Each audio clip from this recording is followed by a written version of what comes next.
चलिए दोस्तों, शुरू करते हैं आपके ही अपने चैनल हिंदी में ऑडियो बुक में लोक व्यवहार, डेल कार्नेगी की बुक। इसका पेज नंबर 25। इतिहास में आपको हज़ारों उदाहरण मिल जाएंगे जो बताते हैं कि आलोचना से कोई लाभ नहीं होता। उदाहरण के तौर पर हम थियोडोर रूजवेल्ट और राष्ट्रपति टैफ्ट के विवाद को लें। एक ऐसा विवाद जिसने रिपब्लिकन पार्टी में विभाजन करवा दिया, वुडरो विल्सन को व्हाइट हाउस में बिठा दिया और प्रथम विश्व युद्ध में बड़े चमकदार अक्षरों में कुछ लाइनें दर्ज करवा दी और इतिहास का रुख बदल दिया।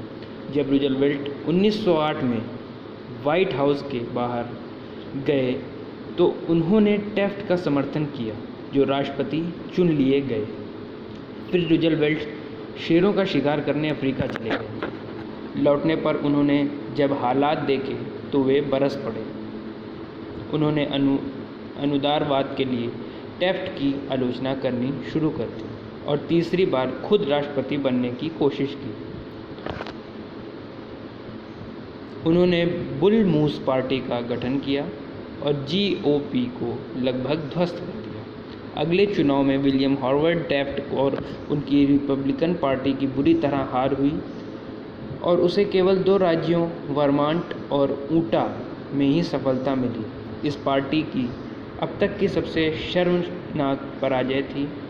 इस हार के लिए रूजवेल्ट ने टैफ्ट को दोषी ठहराया, परंतु क्या राष्ट्रपति टैफ्ट ने खुद को दोषी माना?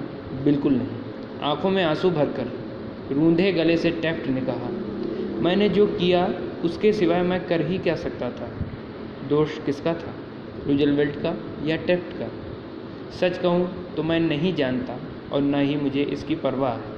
मैं सिर्फ ये बताना चाहता हूँ कि रूजवेल्ट की आलोचना टैफ्ट से ये नहीं मनवा सकी कि दोष उनका था।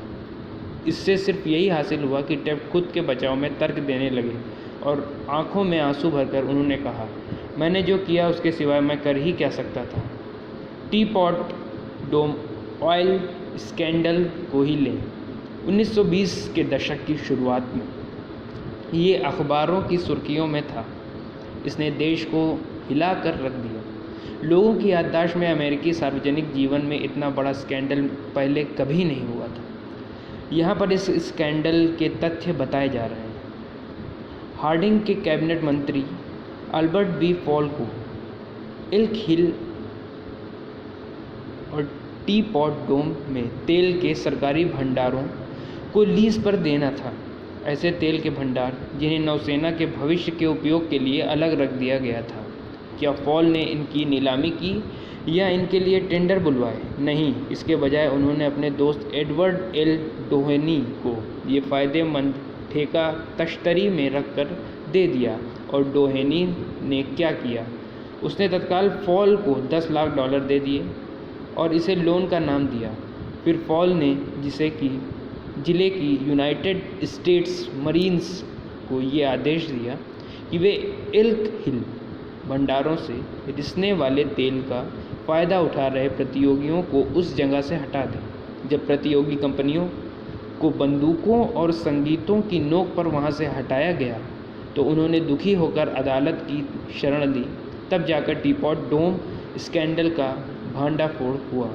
इससे इतना हंगामा हुआ कि हार्डिंग सरकार खतरे में पड़ गई। पूरा देश कांप गया। रिपब्लिकन पार्टी का भविष्य अंधकार में नजर आने लगा और अल्बर्ट बी फॉल को जेल जाना पड़ा। फॉल की हर जगह निंदा हुई। इतनी निंदा सार्वजनिक जीवन में बहुत कम लोगों को सहनी पड़ती थी, परंतु क्या उन्हें कोई पश्चाताप हुआ? कभी नहीं। सालों बाद हर्बर्ट हूवर ने एक सामाजिक भाषण में ये कहा कि प्रेसिडेंट हार्डिंग की मौत किसी दोस्त के विश्वासघात के कारण मानसिक आघात पहुंचाने से हुई। जब मिसेज पॉल ने ये सुना तो वे अपनी कुर्सी से कूद पड़ीं। रोते हुए अपनी मुट्ठी आसमान की ओर तानते हुए वे चीखीं, क्या हार्डिंग के साथ पॉल विश्वासघात करेंगे? असंभव। मेरे पति ने कभी किसी के साथ विश्वासघात नहीं किया। सोने से भरा ये घर भी मेरे पति से कोई गलत काम नहीं करवा सकता। उल्टा उन्हीं के साथ विश्वासघात किया गया है और उन्हें बलि का बकरा बनाकर सूली पर चढ़ाया गया है। तो यही होता है, यही मानव स्वभाव है।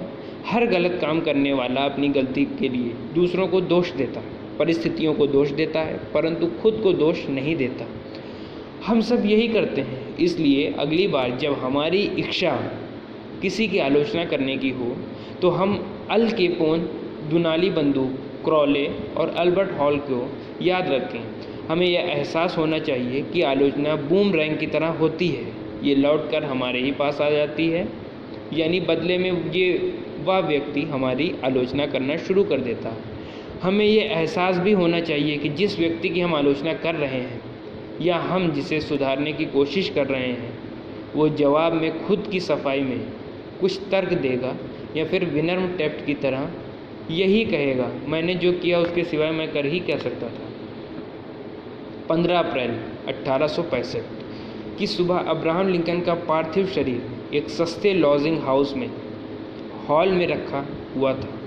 ये हॉल फोर्ड थिएटर के सामने था, जहां जॉन विल्सन बूथ ने उन्हें गोली मारी थी। लिंकन का लंबा शरीर एक बिस्तर पर रखा था, जो उनके शरीर के हिसाब से काफ़ी छोटा था। रोज बानहर की प्रसिद्ध पेंटिंग द हॉर्स फेयर की सस्ती नकल बिस्तर के ऊपर टंगी हुई थी और एक गैस पत्ती पीली रोशनी फेंक रही थी। लिंकन के पार्थिव शरीर के सामने खड़े रक्षा मंत्री स्टैंटन ने कहा, लोगों के दिल जीतने वाला सर्वश्रेष्ठ शासक अब दुनिया में नहीं रहा। लिंकन लोगों का दिल किस तरह जीत लेते थे, उनकी सफलता का राज क्या था? मैंने 10 साल तक लिंकन की बहुत सी जीवनियाँ पढ़ी हैं और एक पुस्तक लिंकन द अननोन लिखने में पूरे 3 साल लगाए हैं। मेरा विश्वास है कि मैंने लिंकन के व्यक्तित्व और उनके घरेलू जीवन का जितना विस्तृत अध्ययन किया है, उतना शायद ही किसी ने किया होगा। मैंने लोगों के साथ व्यवहार करने की लिंकन की कला का भी विशेष अध्ययन किया है।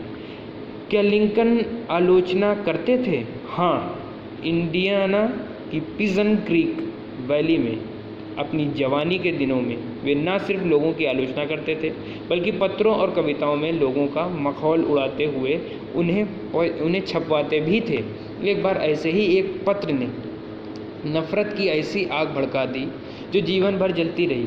जब लिंकन इलिनॉय में वकील के रूप में प्रैक्टिस करते थे, तब भी वे खुलेआम अपने विरोधियों पर आक्रमण करते हुए पत्र लिखते थे और उन्हें अखबारों में छपवाते थे। परंतु एक बार बात कुछ ज़्यादा ही बढ़ गई।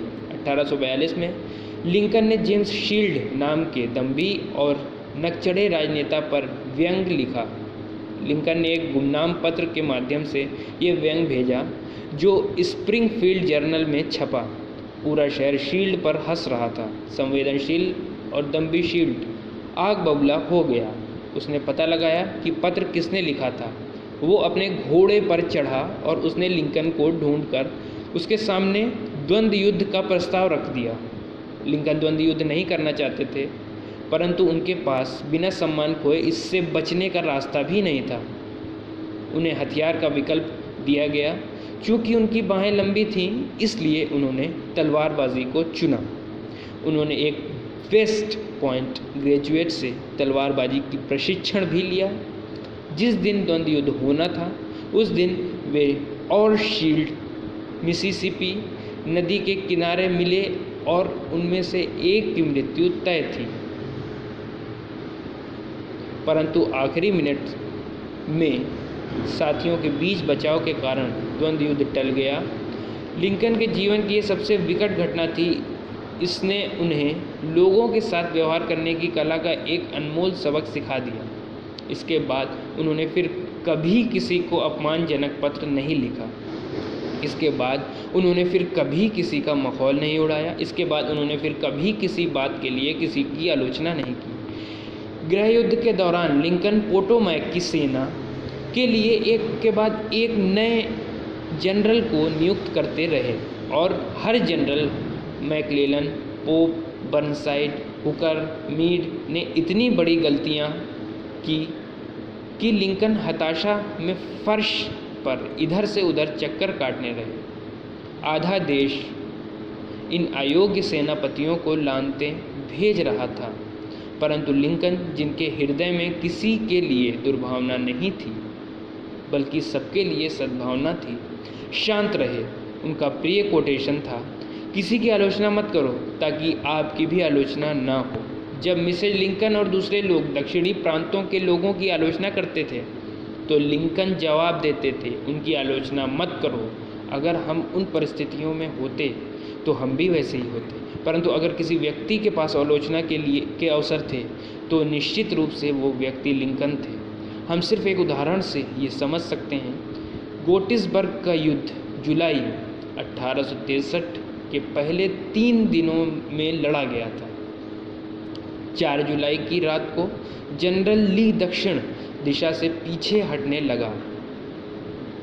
तूफानी बादलों के कारण हुई तेज बारिश से बाढ़ आ गई।